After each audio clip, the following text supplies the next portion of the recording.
Cup দেখতে পারতেছি, তারপরে আমরা চুলা দেখতে পারতেছি, এবং একটা ভ্যান গাড়ি দেখতে পারতেছি, এবং আরও অনেক কিছু দেখতে পারতেছি। সো আমরা জাস্ট একটু দেখি কোনটাকে কি বলে। স্টোভ মানে চুলা। ব্ল্যাক টি মানে কি? Black tea. কি বললাম? Black tea. আচ্ছা, কেটেল মানে কোনটা দেখতে পারতেছো তোমরা? Kettle. It is called kettle. কেতলি বলে না, আমাদের বাংলায় কি বলে? কেতলি। কিন্তু ইংলিশে কি বলবো? Kettle. Okay. And condensed milk, ঘন দুধ। এবং যে সেকনি, আমাদের সেকনি যে আছে ওটাকে কি বলে? ফিল্টার। সেকনিকে কি বলে? ফিল্টার। ওকে। এবং আমাদের নিচেও কিছু আছে, চলো এগুলো দেখি। টি কাপ, আমরা কাপও বলতে পারি অথবা টি কাপও বলতে পারি। ওকে।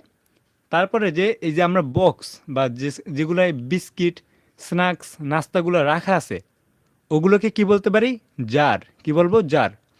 আর